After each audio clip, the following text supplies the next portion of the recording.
तेनालीराम कहानी जादुई कुएं। एक बार राजा कृष्णदेव राय ने अपने गृहमंत्री को राज्य में अनेक कुएं बनाने का आदेश दिया। गर्मियों पास आ रही थी, इसलिए राजा चाहते थे कि कुएं शीघ्र तैयार हो जाएं, ताकि लोगों को गर्मियों में थोड़ी राहत मिल सके। गृहमंत्री ने इस कार्य के लिए शाही कोष से बहुत सा धन लिया।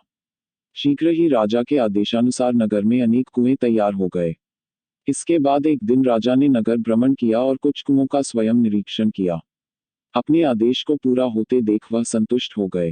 गर्मियों में एक दिन नगर के बाहर से कुछ गौ वाले तेनालीराम के पास पहुंचे। वे सभी गृहमंत्री के विरुद्ध शिकायत लेकर आए थे।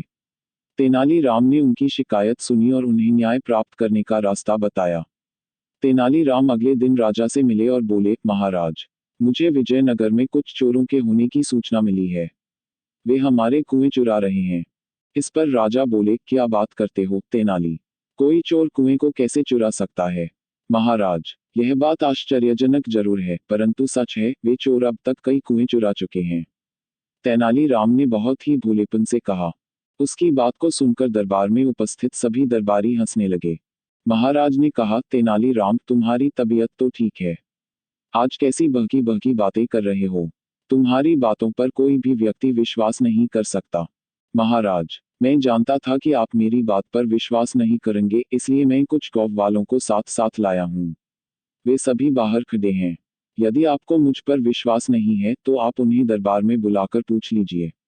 वह आपको सारी बात विस्तारपूर्वक बता देंगे।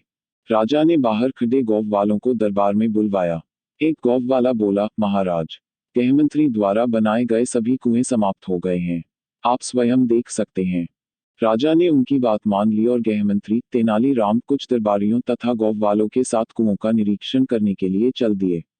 पूरे नगर का निरीक्षण करने के पश्चात उन्होंने पाया कि राजधानी के आसपास के अन्य स्थानों तथा गांवों में कोई कुआं नहीं है। राजा को यह पता लगते देख गृहमंत्री घबरा गया। वास्तव में उसने कुछ कुओं को ही बनाने का आदेश दिया था। बचा हुआ धन उसने अपनी सुख सुविधाओं पर व्यय कर दिया। अब तक राजा भी तेनालीराम की बात का अर्थ समझ चुके थे। वे गृहमंत्री पर क्रोधित होने लगे। तभी तेनालीराम बीच में बोल पड़ा, महाराज, इसमें इनका कोई दोष नहीं है। वास्तव में वे जादुई कुएं थे, जो बनने के कुछ दिन बाद ही हवा में समाप्त हो गए। अपनी बात समाप्त कर तेनालीराम गृहमंत्री की ओर देखने लगा। गृहमंत्री ने अपना सिर शर्म से झुका लिया।